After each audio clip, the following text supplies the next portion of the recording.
immediately have an ult that will scoop the loot and warp off, before Concord, the NPC police, arrives and kill the attackers. And we refer to suicide ganking as the action that is happening in the high security systems where Concord can respond. Right now, you can see on the screen the security status of the system versus the Concord response time as per EVE Wiki. This gives you an estimation how long you need to survive if you get ganked before Concord mops the floor with the attackers, and if you survive that time, allow you to move on. Since ganking ships can be really cheap as 2 to 3 million ISK for a tier 1 fit catalyst that can easily reach 400 DPS, which can be enough for a lot of paper thin ships, you should haul 3000 ISK per effective hit point of your ship. That is, if you want to listen to the source of knowledge, that again is the EVE Wiki. You can of course expand that value with time, but it comes with player and character skill and experience, and learning about more and more tricks that keep you safe while hauling. Now, how do they even know who to attack? Gankers do have ults that, thanks to a passive targeter, can target you on gates a few jumps before the trap while you travel without you realizing. Then they use a ship scanner to see your fitting and assess your EHP, and a cargo scanner to see how much value you are moving. Therefore, in order to prevent getting ganked, you need to adjust the value of your goods to the tank that your ship has to stop being a target and have the gankers turn their eyes to the easier ones. So, first step should be choosing your ship. First and foremost, unless you ship things between two stations inside of a system without moving further, forget about the Bestower, Iteron Mark V, Tyra and Mammoth. Even if you put the silliest tank fits on them, they barely have proper tank and utility. When I tried putting as much tank as possible, even with maxed skills, those were the results. Tyra reached 6,400 cubic meters with 31,000 effective HP, Mammoth nearly 3,700 cubic meters with 22.7 thousand EHP, Iteron Mark V 7,200 cubic meters with 17.5 thousand EHP, and lastly Bestower with 6,000 cubic meters and 23.3 thousand EHP. All of the above, if you keep to the rules made by the EVE Wiki, will allow you to carry under 100 million ISK worth of cargo before you become a target for the gankers. That is, if you would have perfect skills, which vast majority of newbies who take on hauling do not have, and also a massive part of them put not tank, but full cargo expanders in their ships, which makes those EHP numbers drop to 3 to 4,000, meaning that gankers have a really easy job killing them with 1, maybe 2 catalysts worth 3 million ISK each. And that is not a lot of deterrent when you would use those ships' maximum cargo potential and move more than 30,000 cubic meters of any goods. At that point, the gankers might even pop your ship just to see you rage in local chat. Okay, so I've been yapping about what not to do, what to avoid, and you are probably thinking, okay, so what's the solution? Give me something that I should do. And I was just about to do that. Using the smaller ships from the hauler variety, having them fit for purpose of surviving first, and splitting the cargo value into more trips that will keep you under the danger threshold is the way to go when you are starting the game. Later down the line, you will train into bigger, better, even tankier ships that allow you to move a lot of cargo at once without the worry of gankers in highsec, or you will be able to just pay someone else to move your stuff while you do other things that you enjoy. But if you are just starting, take your time, because that is your most valuable currency in the game. I am now showing you on the screen my favorite hauler, the Badger. I used to fly it constantly when I was a newbie, moving decent chunks of loot to G-Turn back before I upgraded to other ships. You can also find the alpha character friendly fit for this ship linked in the description below. This, for a maxed alpha account, reaches 4095 cubic meters with 42,000 EHP, so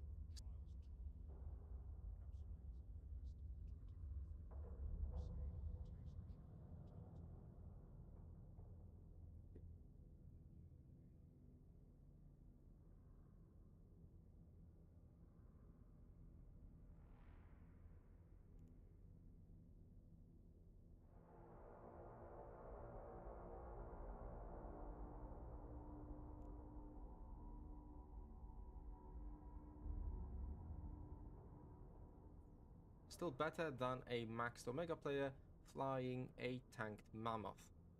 Omega player with max skills reaches 4,800. No one else is on playing it. That's why I'm not playing it, Ali. I'm learning about space game. 75 cubic meters in this ship with 50,000 EHP.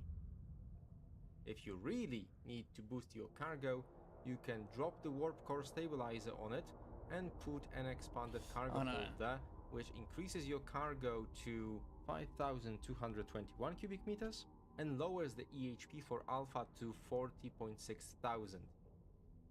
For Omega, it is 6,200 cubic meters and 49,000 EHP, making it more viable than 2, nearly topping 3 of the big haulers when they are fit for tank. Reef, the Minmata hauler, also reaches pretty decent numbers, but they are a tiny bit behind their Badger, at least with the fit I have come up with. Still, it is a solid choice, with alpha players going with 3,882 cubic meters in cargo, 39.4 thousand EHP, and Max Omega can go with 4,600 cubic meters and 37.3.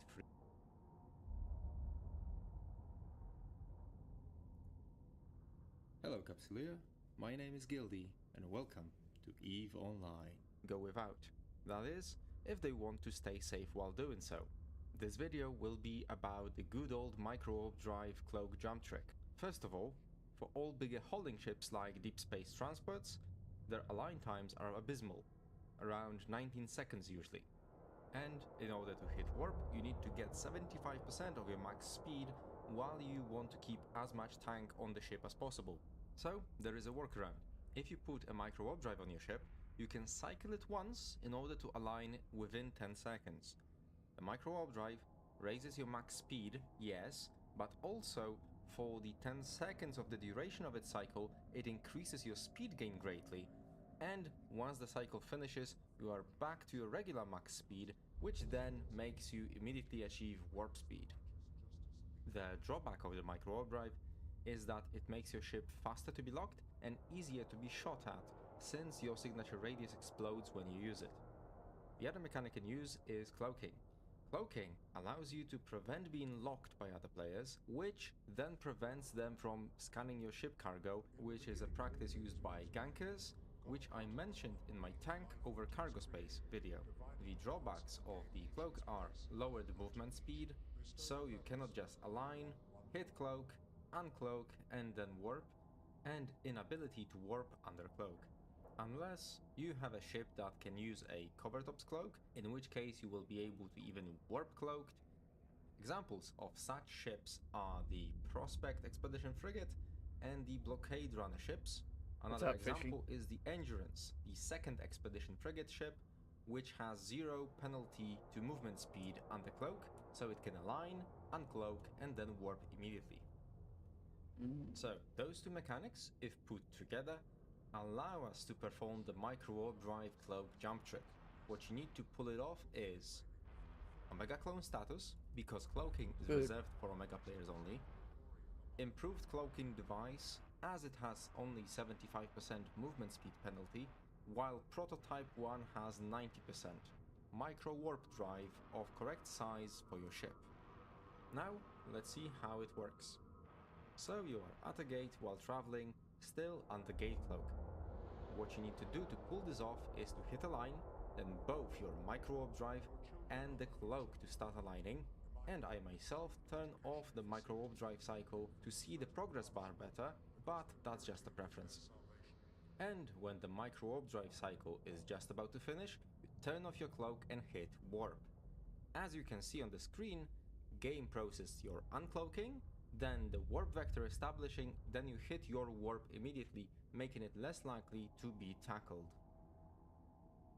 I will now start performing this trick on the screen while traveling between 2 points with a deep space transport ship and go over some of its aspects while you see it being executed, hopefully successfully, on the go. Right.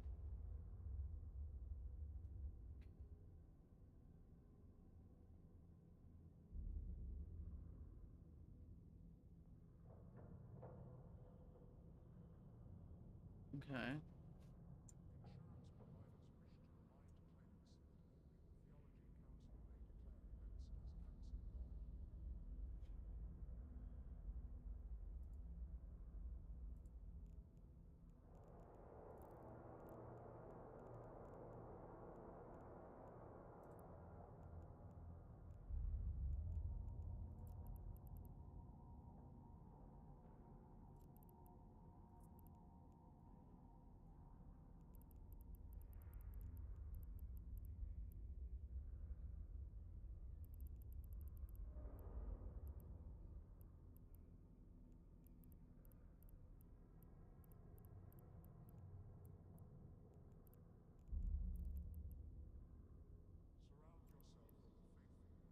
Not rated.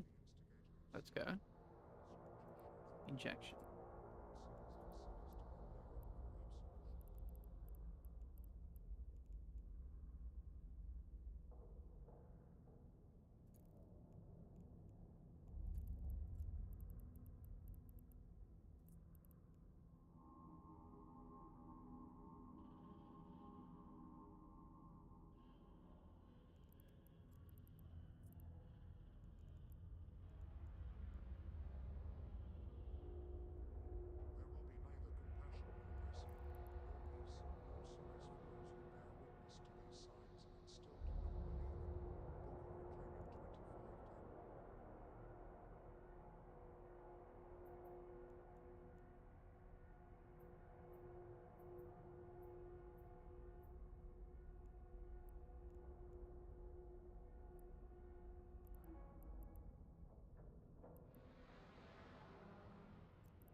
Not worth making.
moving it?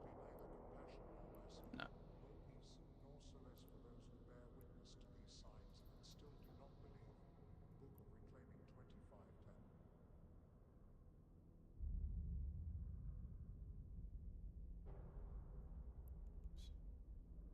How did I do that?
Welcome back to the Insane Asylum. This is your host, Asylum of the Initiative. So, you've decided you want to try being a space driver. That's awesome. Join the club. So this video, I am going to discuss hauling. And this is hauling professionally, not just hauling my ships to and from one system to the other. So first, let's start out by talking about hauling ships. So pretty much every new hauler starts off with the T1 haulers. So to take a look at those, we go to ship, ship tree, and it's the bottom chain down here for the Tech 1 haulers. So I prefer Gallente hauling ships. And the reason I prefer Gallente hauling ships is because I also get some specialized ships with this skill tree. So I get special ships for ore, for raw minerals, in addition to having pretty decent hauling ships in general. So these T1 ships come in a couple different varieties across the factions. Not all factions have these specialized ships. Like Caldari just has the two standard hauling ships. So one ship has a big cargo hold, but has a weaker tank and is slower. And then the other one has a smaller cargo hold, but has a stronger tank. It's tougher to kill. Those are typically the ships I use when I'm doing T1 hauling. I'll use the ships with a smaller cargo hold, but they're tougher, and we'll talk about the reason why a little bit later. The only reason I would use these with a large cargo hold is if I'm just moving, some high volume, really cheap stuff like P0 PI, maybe P1 PI. I know if it's titanium or something, but there's better ships out there to haul titanium with than something like this. That much more difficult for them to do so. So those are some of the important skills that you want to have as a hauler. Okay, so I've picked up a courier contract to haul somebody's stuff, and and I've plotted the route here. So I'm going to go pick something up in Kurama and bring it back to Jita. Now, I almost never use T1 haulers to haul stuff in HiSec. I definitely do not use T1 haulers to haul other people's stuff on contract because I value their cargo and I want to make sure it gets delivered. So for 99.9% of all my HiSec hauling, I'm going to use a freighter. So I always make sure that I don't have stuff in my freighter that I forgot about. So yeah, my freighter is empty. I do like to, in my freighters, put a little supply room in there.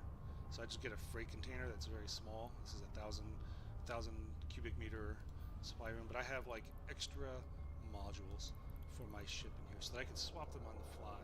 So if I'm going to go through a dangerous system, then I can swap out some of my speed modules for some extra tank to make me much more unkillable. Or if the cargo is too big, then I can put a cargo expander on there. So I want to talk about some best practices. Typically, once you're hauling somebody's cargo, what you want to do is maximize the tank as much as possible. You do that with these reinforced bulkheads. So the first thing I do is I put the cargo in, and then I put on as many of these reinforced bulkheads as I can while still fit the cargo. So what you'll notice here as these come online, or as I equip them, this is my effective hit points. This is how hard I am to kill. But as I add these, it's going to raise this at the expense of how much I can carry. So I can carry 522,000 cubic meters right now, but as I turn on the first one, that number goes down drastically. And every time I turn another one on, my hit points go up and that number goes down. In general, I want to have as many of these as possible that will still fit the customer's cargo into my cargo hold. I'm not hauling anything right now. I just want to get there as fast as possible, so I'm going to take those off. I'm not saying anyone's not going to gank me right now because I have an empty cargo hold, but they're much less inclined to do so. And I'm not going to touch these cargo holds because if you put a cargo hold on, what that actually does is it massively lowers your hit points. It makes you much more easy to kill. So you should only ever use these if you absolutely have to, and then you use the bare minimum required to get it done. And you should never, I repeat, you should never, I don't even know why I have 3 of these in here, you should never fly the 3 cargo expanders. That is gank bait, is what that is. It almost makes it guaranteed that you're going to get ganked if you do that. So I don't even know why I have 3 in there, because you should never do that. 2 is the most you should ever do. So the most you should ever take in one contract is that number right there. Put 2 cargo expanders in, see what that number is. That's the most you should ever. Now this is a high risk right here. This would be a high risk courier contract because I have to have 2 cargo expanders, which massively reduces my hit points. It makes me much easier and much more lucrative to gank. So as you approach anything that's beyond your base cargo hold size, the hair should stand up on the back of your neck, and you should take extra precautions as needed. So, but right now I'm just going to pick up my cargo thing. So I've found either 3 hyperspatial accelerators or 1 inertial stabilizer and 2 hyperspatial accelerators to be the most effective at getting you to your destination the fastest. So if you want to go point A to point B and it's multiple jumps, typically this is the fastest that's going to get you there. I think technically having 3 hyperspatials is slightly faster, but I think that having just this 1 inertial stabilizer, see, this takes my align time from 40 seconds down to 32 seconds, which is pretty significant. So I like just having one of these off. Having one of these equipped just because it gets me off the gate that much faster. Okay, so again, as a freighter, I cannot put a micro warp drive or cloak on this ship. So I am solely relying upon my tank and not carrying very expensive cargo in my cargo hold to protect me from getting ganked. But what that also means, if somebody wants to kill me, they're going to kill me and there's nothing I can do about it. Okay, so let's go pick up this contract. So if you watched my previous videos, you know how important that is to have an instant undock. Well, I have an instant undock on this character, and I'm going to use it. Okay, so very important. This is my hauling. This is my hauling alt.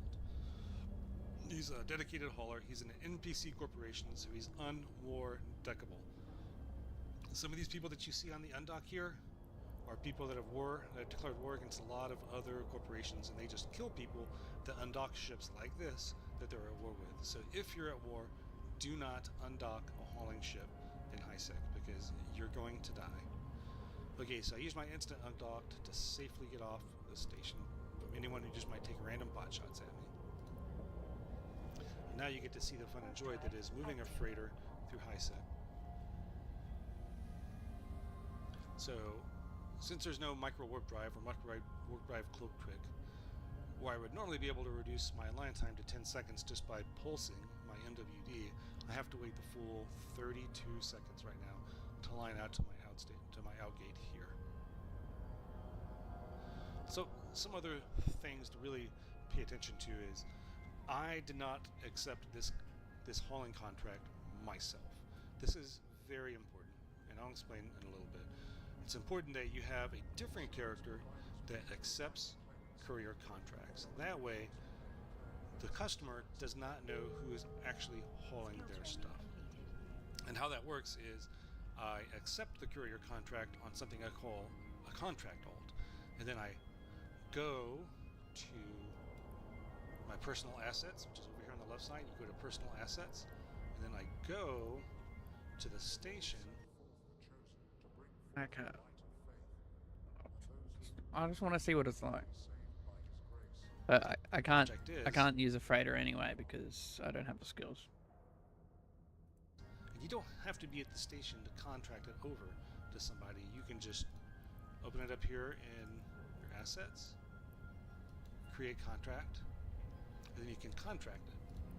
So I did that on my contract alt, and I contracted it over here to my hauling alt. There's going to be a person that's going to actually haul this.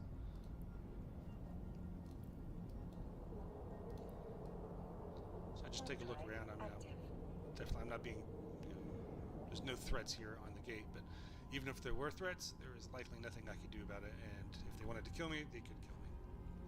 But I have made myself not worth killing right now, because I'm not carrying any blingy cargo. Okay, so we talked about the contract haul. So what this does is this protects the identity of who is hauling your cargo. And what you'll see happen, this is a common scam, it happens all the time, where when I accepted this contract, I had to give a significant amount of collateral. This collateral here in particular was 1 billion ISK. So I had to have 1 billion ISK in my wallet just to even accept this contract. And when I accepted this contract, I took that 1 billion ISK and put it into escrow. And now, if I do not deliver this package at the designated station within the designated time frame, then I forfeit my collateral and it goes to the person who issued this contract. Now, what some people will do is they will put a very high collateral on the contract, and then they will see who accepts the contract, because you can see who's accepted the contract, and then they will wait for you to undock from the station where they issued the contract, and they can follow you to the destination and set up a trap for you. And that trap, they will kill you. Warp drive active. So by using a contract alt, if they try to do that, they're never going to see my contract alt undock. And I am protected by anonymity, where they don't know who's actually hauling that package. So now they don't know who to kill to go ahead and get that collateral.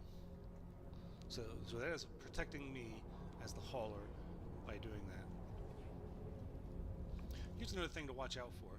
Player-owned Citadel. So you can see right here in my overview, this is a player-owned Citadel, and you can see the arrow here. This arrow means that I have docking privileges. I have docking privileges at that Citadel. But here's the thing. Another scam that people can run on you is they will issue a courier contract to the Citadel that they control the access list to. And what they'll do is they will wait until the contract is accepted, and then they will blacklist your character off of their docking list. This is another way how a contract alt protects you, because typically they will just blacklist the person who accepted the contract, but if that person's not the one hauling it, then you should still be able to dock at that station. Another thing they can do, if that's what they're worried about, is they can blacklist everybody. They can just strip the entire docking list, and no one will be allowed to dock.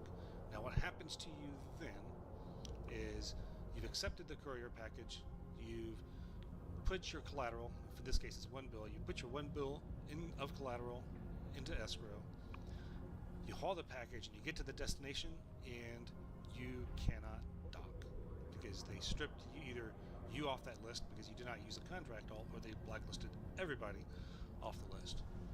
And now you cannot deliver the package, and they will leave you off until the time is up. It's usually a pretty short time for those scam contracts, and when that time is up, then they will receive the collateral, and you will just have a package that is likely just one piece of carbon or something inside of it that's worth nothing. So that's another scam, and how the contract all can protect you from that scam. And also being careful in general when you accept a courier contract that goes to a player-owned station, a Citadel. I mean, in general, I personally never accept those contracts. Some of the professional hauling services will accept those contracts, but they also have agreements with the owners of those stations to make sure that their couriers, that their haulers, always have access to it. But you can lose billions. And if you go to LoSec, you can lose the collateral and your ship. Because if you take a contract like that to LoSec, and you go to one of those stations, then not only can you not dock and deliver the package, but they can kill you without losing any other ships. So that's a very common way for jump freighters to get lost. Okay, so let's pick up the package. Oh, I don't have enough size for it. Okay, so let's go ahead, and this is why I bring the supply room along.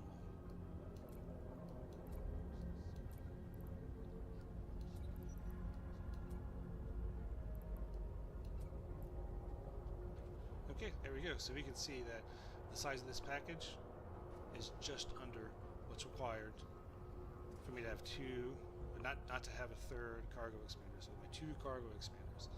All right, so now what I mentioned before, this is a high risk courier that I'm doing right now because I'm having to use 2 cargo expanders. So I am, compared to coming down here, I am now, like, if I would have over 500,000 EHP if I had 3 reinforced bulkheads on right now. But I don't. Instead, I have 2 cargo expanders. That's cut my hit points in half, which means anyone who wants to gank me will have to expend half of the ship. So I'm twice as lucrative now to gank. So I'm on the lookout for that. But again, if they catch me, there's really nothing I can do. I'm gonna die. So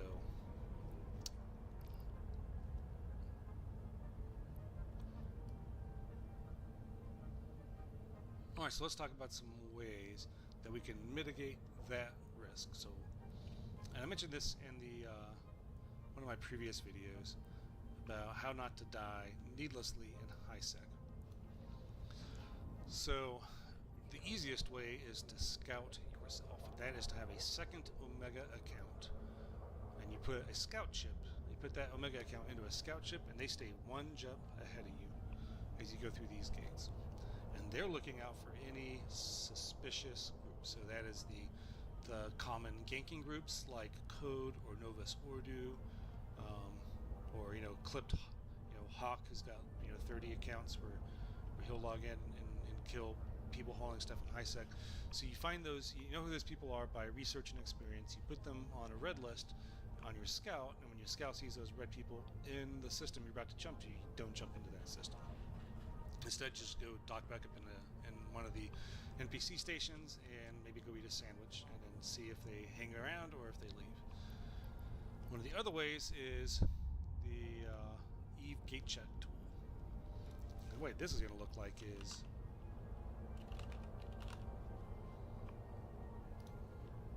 bringing this up here.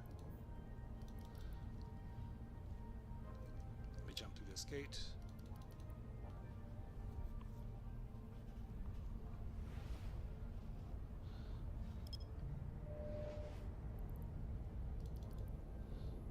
Okay, so what that looks like is this. So I've put in my route, which I went to Tama here. This is a common shortcut to get to Amarb from Jita is through Tama. But as you can see, it plots the route here. It shows you the system security status, the number of kills in that system in the past hour, and if any of those kills were at gates. So that lets you see if there's any gate camps that you're coming into, or how spicy the systems are that you're going into. So I can actually pull up where I'm coming from here.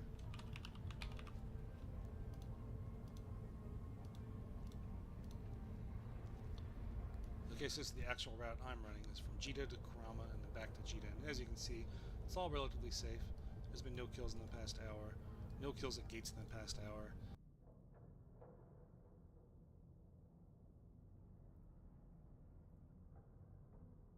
Hmm.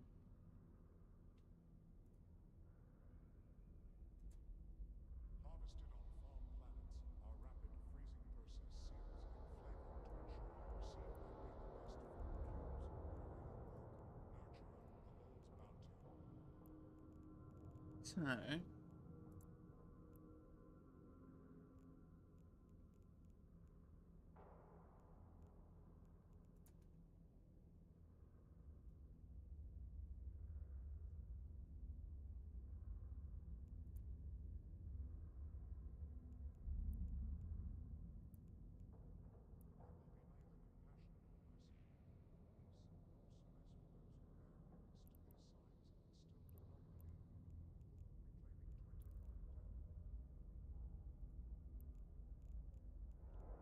how do we look for contracts? That's it. Oh no, it's contacts. Whoops.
Oh, I see.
me see where I'm going.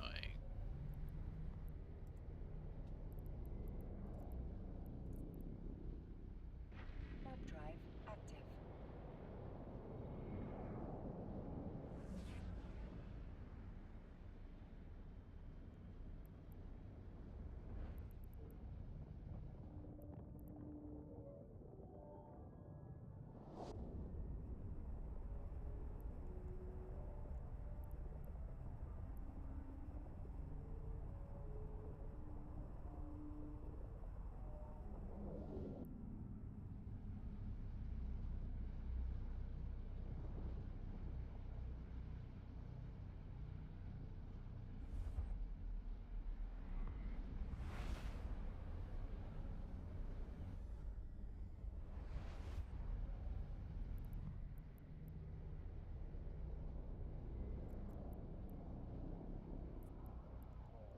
Warp drive active.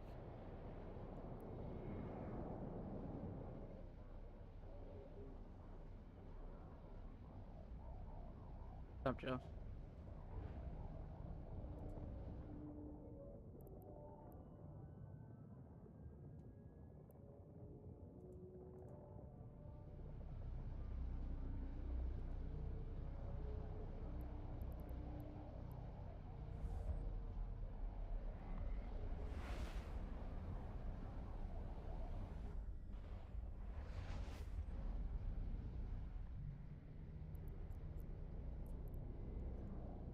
Warp drive active.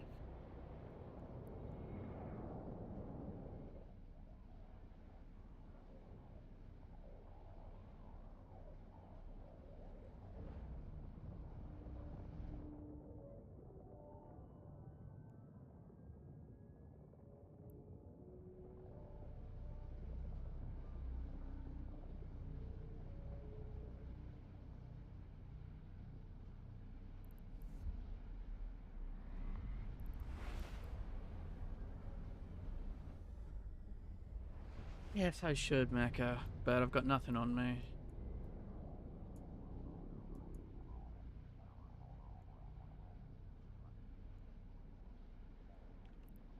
I just gotta work out where I need to go. I'm assuming it's... should be... what?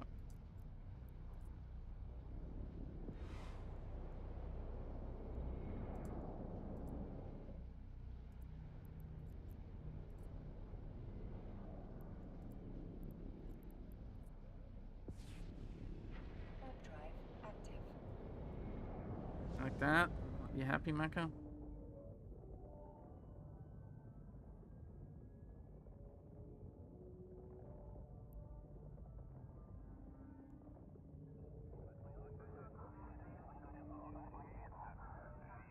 Docking permission requested. Docking request accepted. Yeah.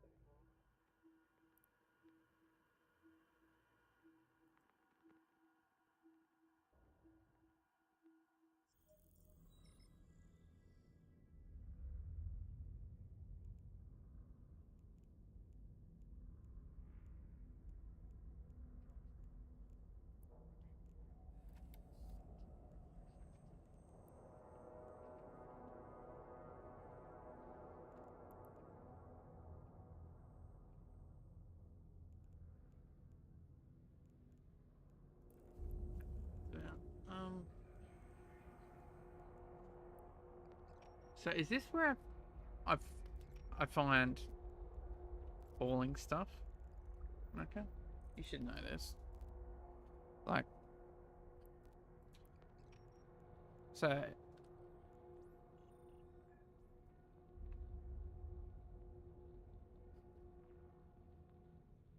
do I have to get the feldspar myself, or do they give it to me?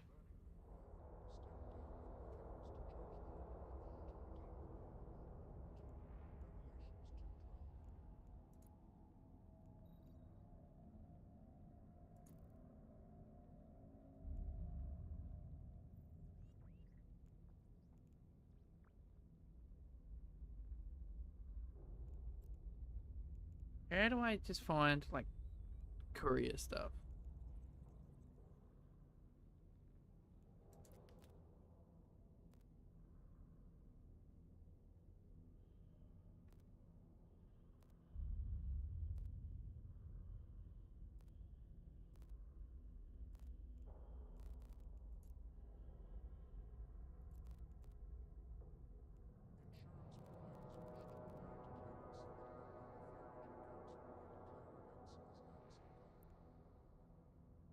The fuck?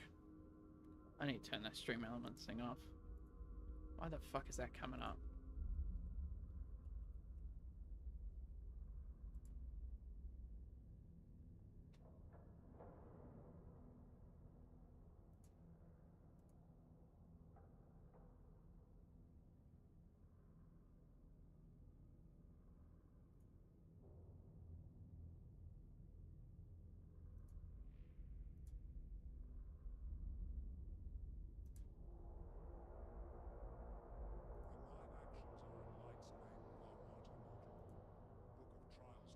Okay, shouldn't say anything else.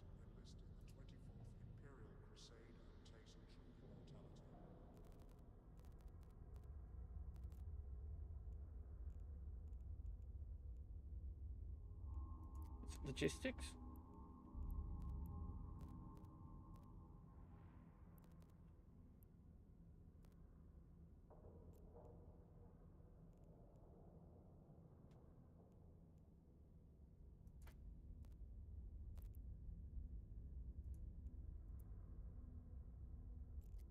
Yeah.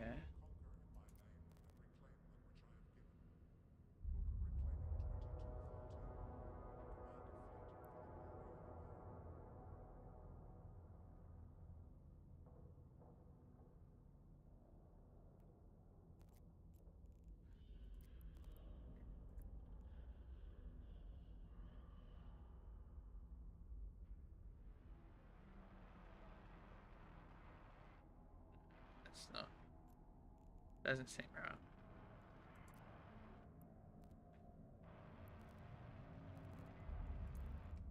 Maybe I just go to Jitter.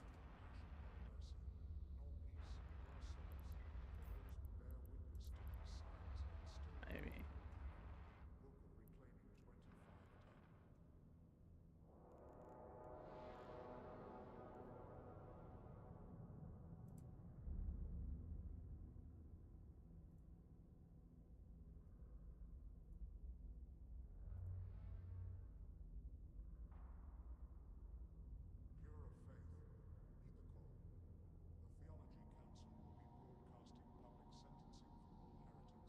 It's 33 kills at this gate in the last hour.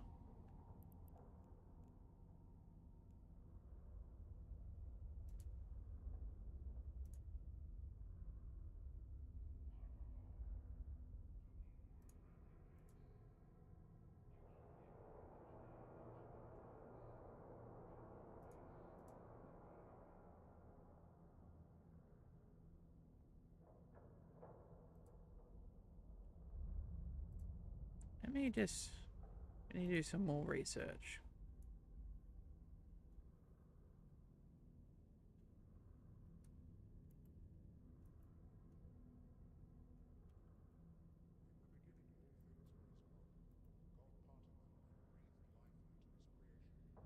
I should be typing this in Google.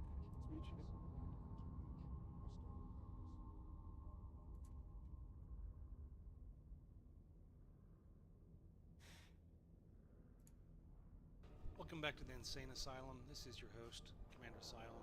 So I want to talk about courier contracts. This will be an extension of my You Want to Be a Space Trucker video. I want to talk about courier contracts, you know, what you can expect to have as income, and kind of what to look for here. So, as a new hauler, if you don't want to join one of the big hauling corps like Red Frog Freight or PushX, you can join the Haulers channel. It's a chat channel down here called Haulers channel. People post contracts all the time that are, some are appropriate for Nubro, some are higher end contracts. These are people that are going to public courier contracts. And as a new starting up hauler, you can use this channel to find contracts that you want to haul. So I found one here that I would like to talk about. This just came up while I was doing the video earlier. So this contract is from Jita, which I'm in Jita. So if I did this contract, I would go from where I'm at here, at Jita 44, to Orville, which is a 13 jumps away. I'm going to select destination. See how I'm going to look at this from the hauler's perspective. So first, let's talk about income, because that's the all-important question. Is how much money can I earn as a hauler? Well, if you see, this is 13 jumps, and he is giving a 20 million ISK reward. So it's probably going to take me about let's say about 15 minutes to do that 13 jumps. So as far as like active ISK goes, I'm probably making about 80 million per hour by hauling this contract. So I think that's probably that's a fair amount, of income that you're going to see for hauling. And you can see this is also relatively low volume. Now you might gasp, say 50,000 is not a low volume, but when you talk about a freighter that can hold 840,000 cubic meters, 50,000 cubic meters is small. So this person made this contract to be small enough to fit into a deep space transport, which makes it a little bit more accessible to newer haulers. However, despite the size of this contract, I would not haul this in a deep space transport. And why, you ask? Because of this collateral. 1.4 billion is way too much collateral to haul in a deep space transport. Something like this should only be hauled in a freighter. I would say anything more than 500 million ISK should not be hauled in a max tanked deep space transport. Now again, this is all a spectrum of risk versus reward. As you take on more collateral, you take on more risk. As you take on less tank, you take on more risk. Now, deep space transport has a fraction of the tank that a freighter does. So, but you're still getting at the raw income here, right? I'm 13 jumps, I'm going to get paid 20 million ISK to do this. So let me haul this channel, it's something I need to find.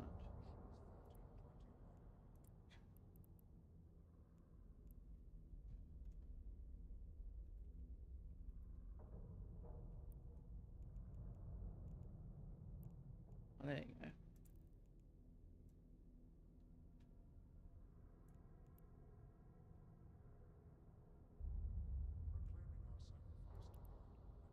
Space rate calculator.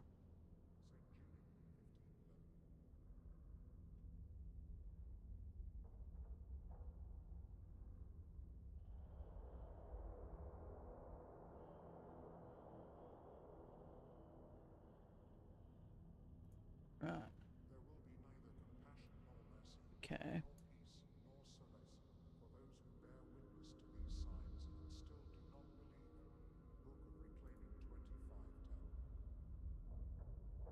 I have to have 1.4 billion in collateral. Now, how do I know this is not a scam contract? Okay, well, I look at the size. It's 50,000 cubic meters, and the collateral is 1.4 billion. So there's nothing really concerning there. 1.4 billion collateral is not too bad. If this was, say, 20 billion or something, I would say if it's anything north of 1.5 billion, that would cause me to raise my eyebrows, and I probably would not take that contract. Because once you start going north of 1.5 billion, that's where you start to see a lot more of the scams are starting to dominate those contracts, and you're also much more likely to get ganked hauling that much collateral, even in a freighter that does not have triple expanders. So for this contract, 13 jumps, 20 million ISK, 1.4 billion, and it's 50,000 cubic meters. So yeah, I could turn this contract around in about 15 minutes. I could haul it for this guy pretty safely. Another thing to watch out for is, especially with these public contracts, is watch out for this destination station. Kind of find out about it. I never take public contracts to stations that are not NPC stations. And that is a good rule of thumb to have, unless you absolutely implicitly trust and know who owns the station that that contract is going to. But I can tell that this is an NPC station by looking at it. It's also, I can look at this corporation that owns it. That is an NPC corporation. So I know that I am safe going to this. Next thing I'm going to check is my route. Is there any danger zones? So yellow. So any orange or red is an absolute non-starter on the route. But I don't see any orange or red. So, this is not an automatic reject at this point. But I have two yellows here. I have this yellow, which is Udama, and I have this yellow, which is Mespir. So Udama is one of the ganking hotspots of HiSec because it is a very important pinch point. It's also a 0.5 security status. It also happens to be the home system of Code, which is one of the biggest HiSec ganking PvP corps in the game. And they tend to hang out in Udama. And if you look at haulers getting killed, most of the haulers are going to get killed in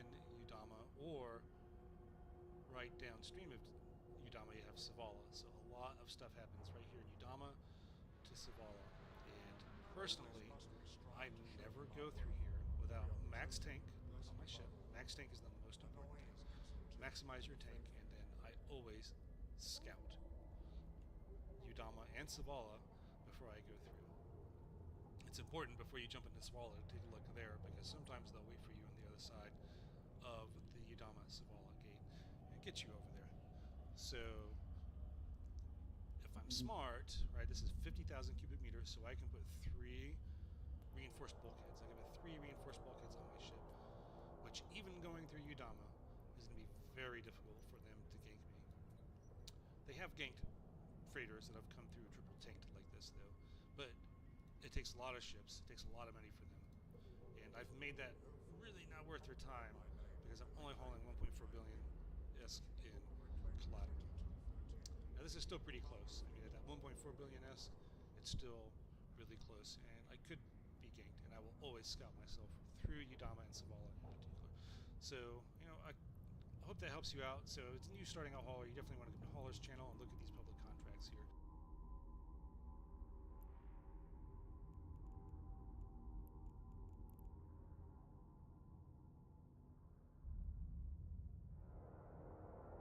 I'm new, Moonlander.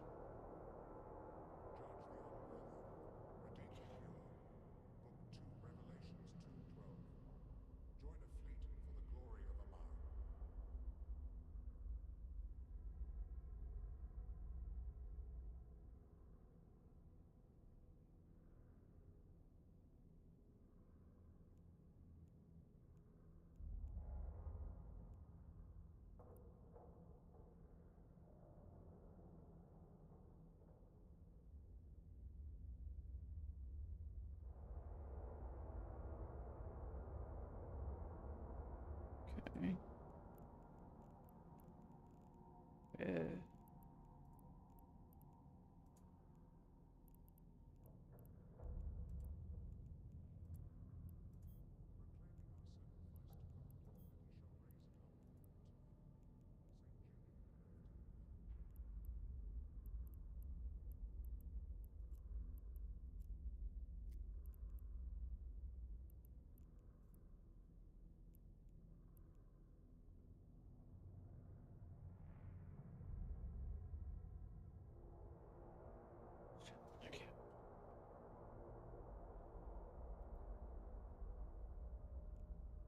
Yeah, I've been watching some videos, get myself informed.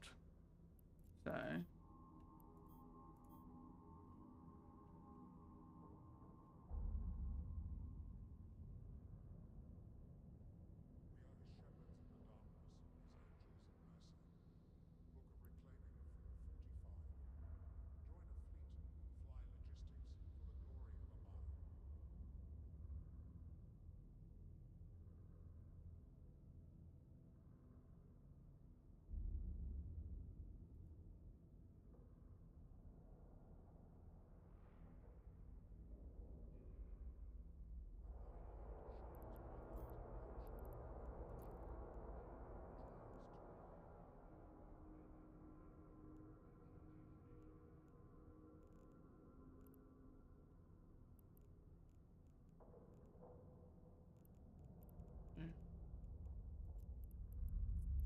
so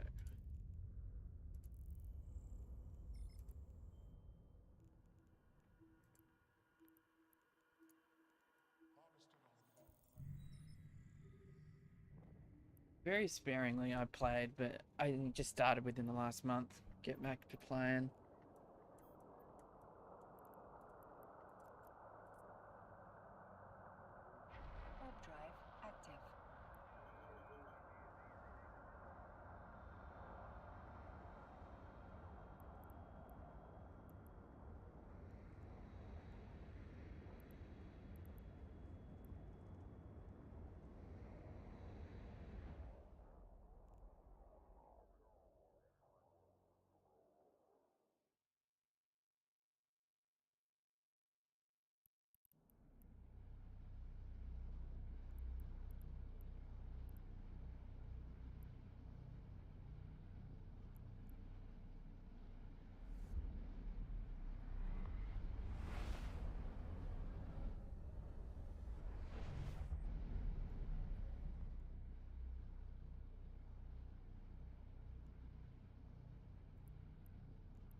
I think that's how you do the trick.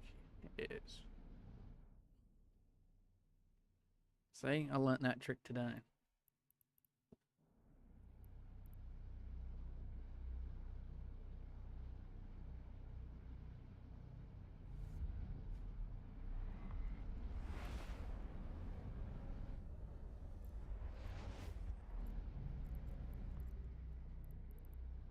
So we go, boom, align, turn that, boom, boom, turn that off, go,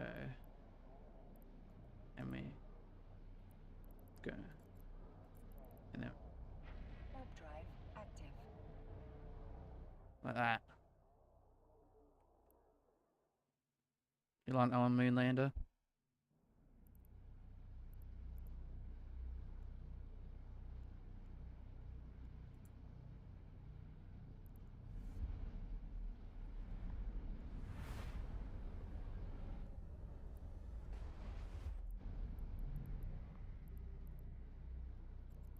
Align to, turn this on, turn this one on, turn this one off.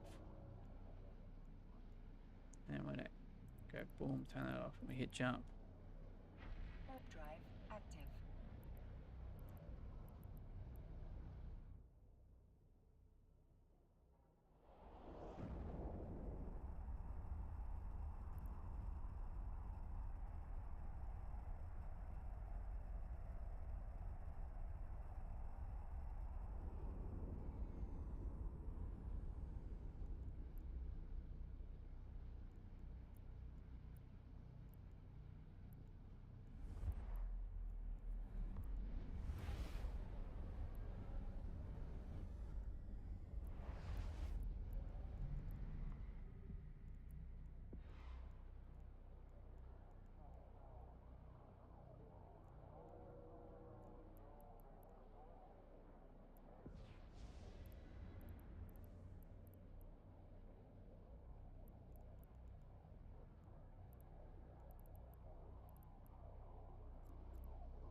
Warp drive active.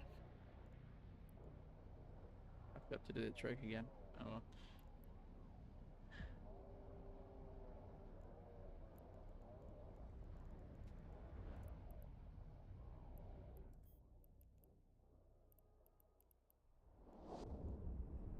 Okay. So basically, all I gotta do now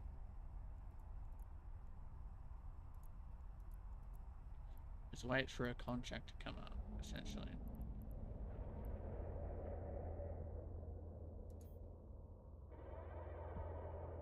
Docking permission requested. Docking request accepted.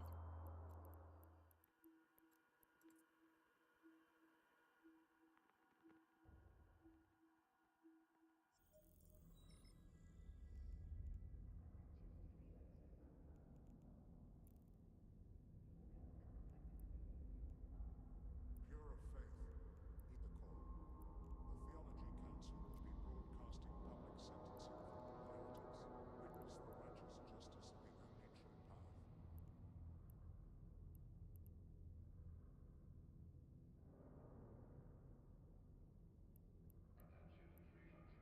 on farm planets, our rapid freezing process seals and flavor to ensure you receive only the best food cubes wherever you work. Nurturer, the Lord's bounty.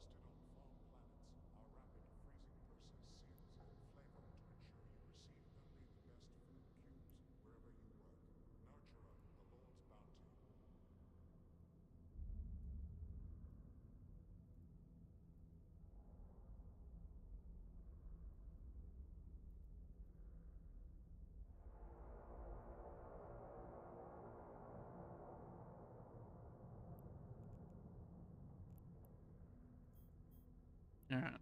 So we basically lift it up.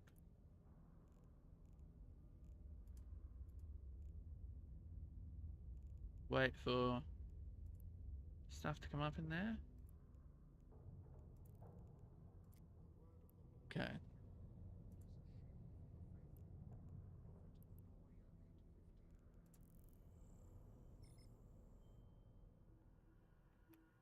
Oh wait, I didn't check my inventory. I didn't have fucking shit in this, did I?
So Winter Nexus here, that's why.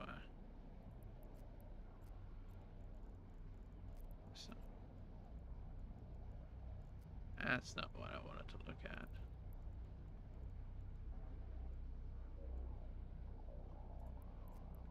Oh, this one. Can I open?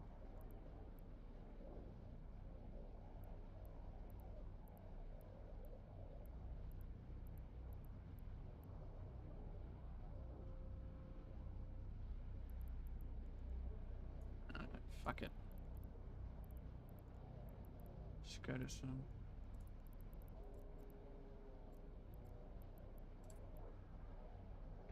Warp drive active.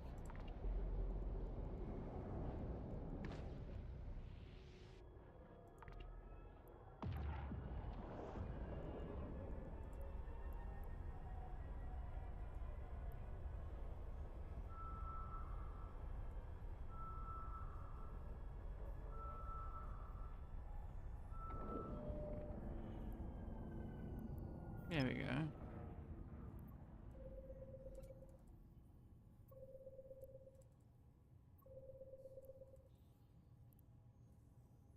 Put it up here.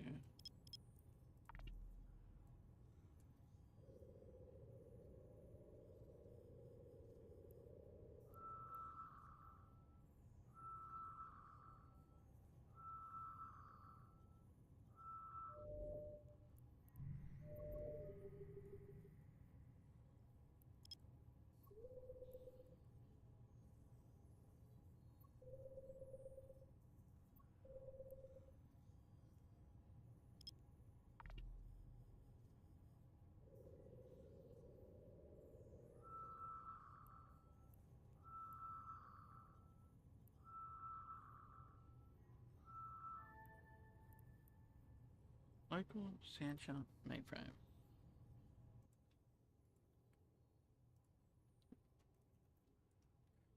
Can't remember if that's got. Is that combat one or not?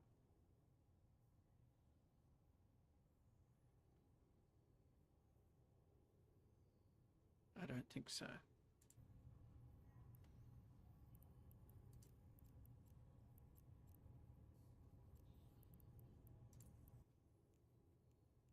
Warp drive active.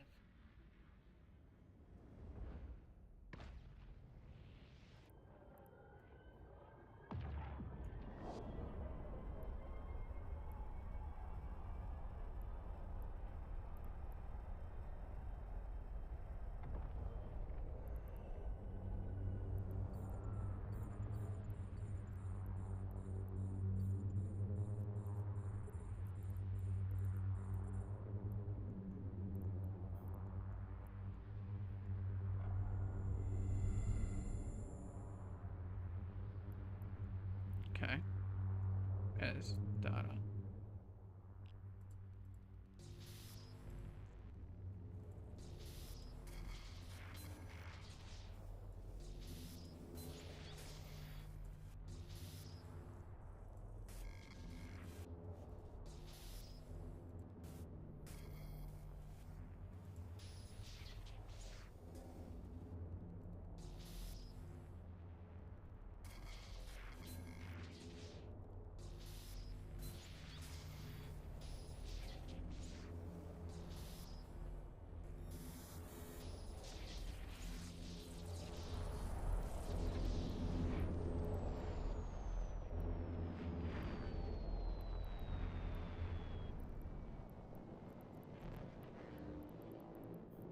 Oh, there's someone else here.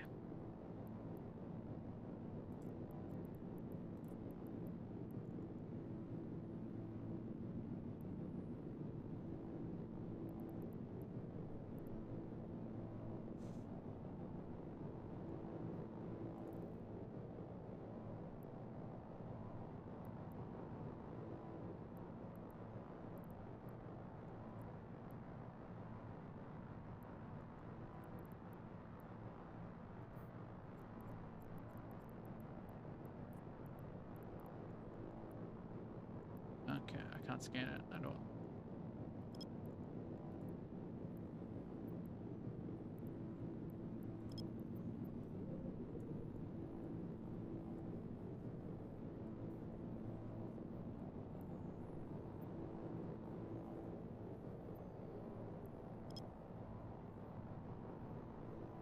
not sure where this one's coming from.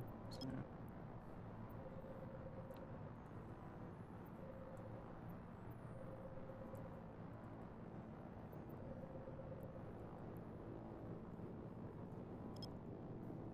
Eight.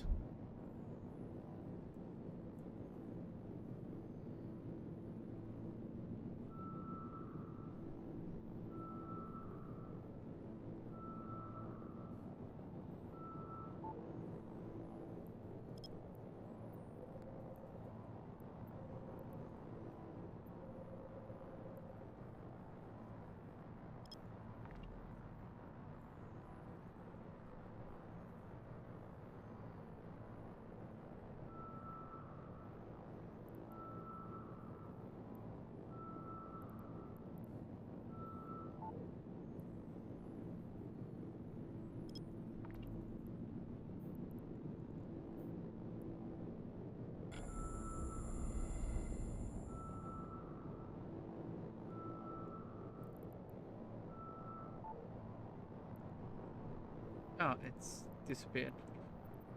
What the hell?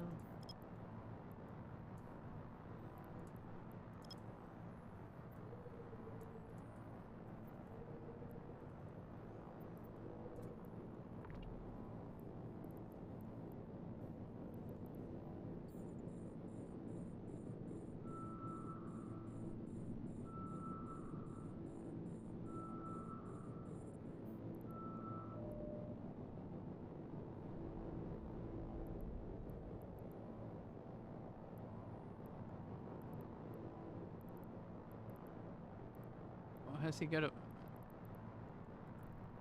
Okay.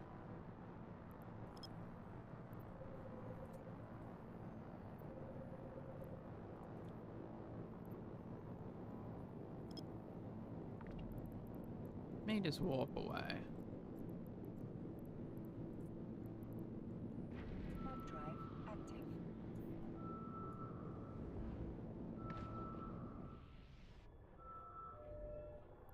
Time to snow. Alright, well, we're gonna go into this wormhole. Oh.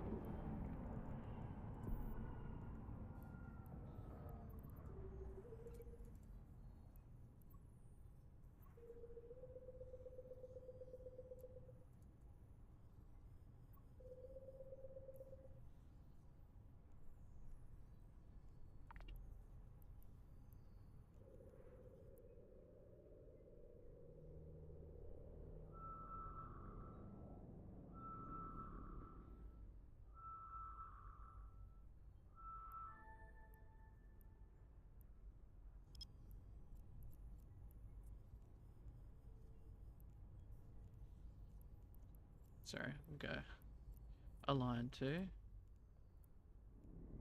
pulse stairs. Optimal parameters. Warp drive active.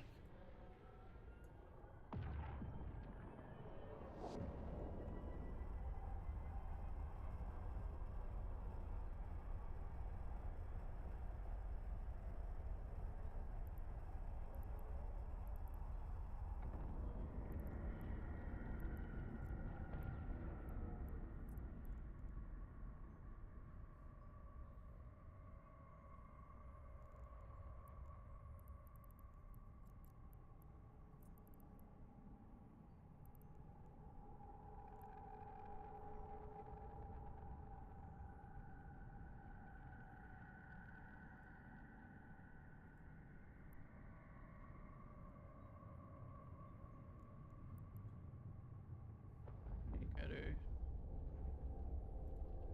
this website.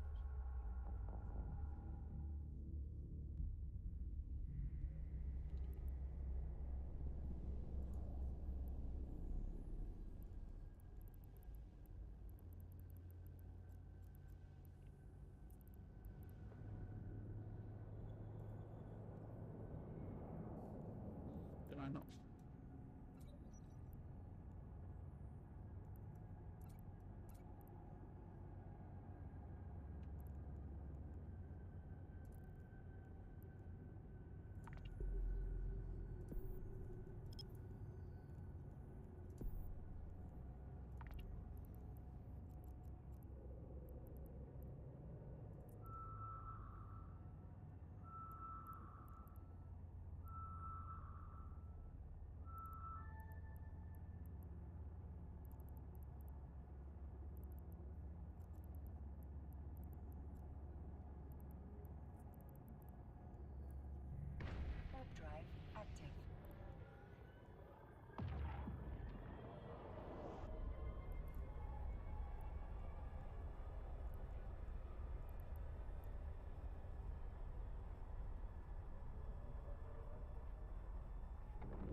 What?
Oh, we don't.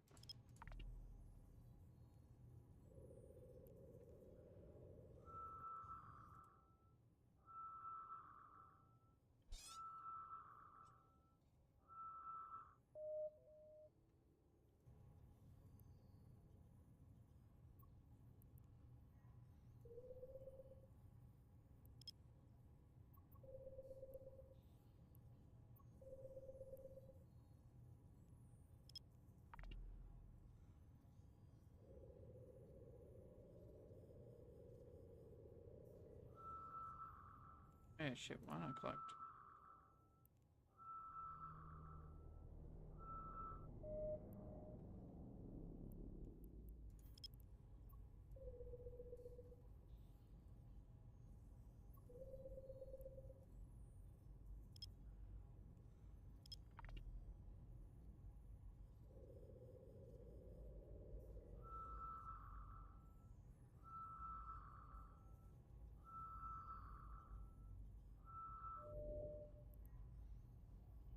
We want to see.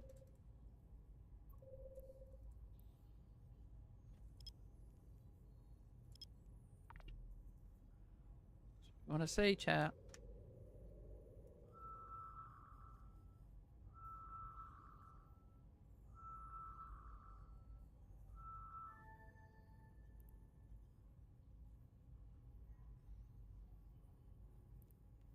Ruined Serpentis temple site.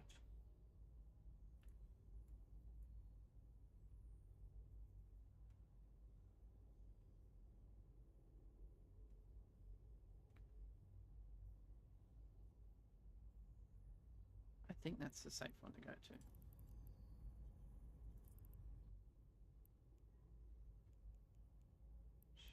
Shit. Line 2.